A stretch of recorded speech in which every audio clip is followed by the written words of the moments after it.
This Johnny Depp portrait is what I'll be redrawing today. This one was done back in January of 2021 and it is now January 2024. So let's see how different this will look using the same reference photo. Now, if I'm being honest, I haven't really been drawing all that much in the past couple of years, so this is quite interesting for me as well to see if I can do a better job drawing Johnny Depp than I did last time. I definitely think I've improved because when I look back at the old drawing, I can definitely notice quite a lot of things that I would do differently. For example, the hair, I think I can draw much better this time, as well as other details like Johnny Depp's moustache and the eyes as well. Right here, I'm using sharp outlines to make them look defined, and I'm also using a slight gradient to give them some shading at the top.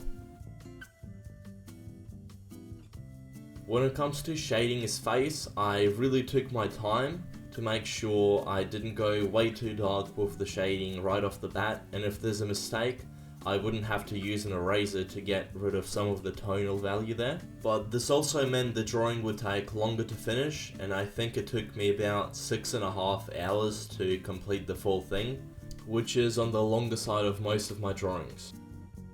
But back to what I'm doing. Currently I am making all of the details for Johnny Depp's jewelry.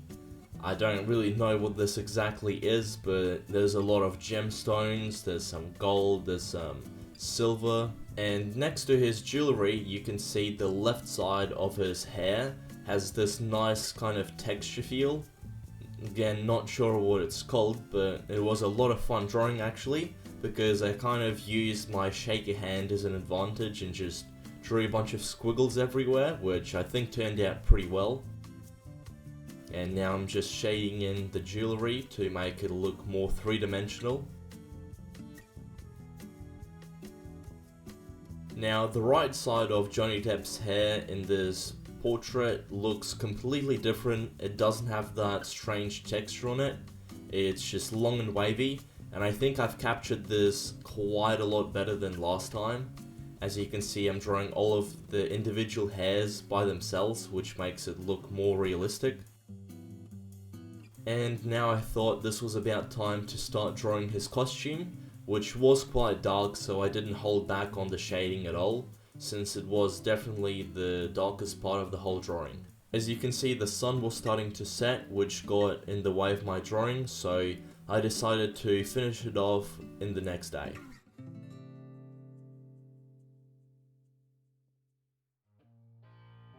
On day 2, I quickly went over some of the details, made the shading a bit more accurate to the reference photo, also added the scar on his cheek, and did some more shading on the eyes to make them appear a bit more realistic.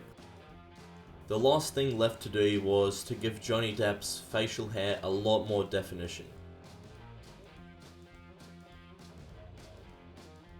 And with that, the drawing is finally complete. Let me know in the comment section which one you think looks better. I honestly don't think either of them accurately represent Johnny Depp, but I think the newer version definitely has a lot more detail. As you can see, the hair looks quite a lot better, but some of the proportions and maybe the shading on the face still has a lot of work to do. And who knows, maybe in a couple of years I'll do another portrait of Johnny Depp and it's gonna look amazing. But yeah, for now, that's all. Thank you all for watching, and I'll see you in the next video.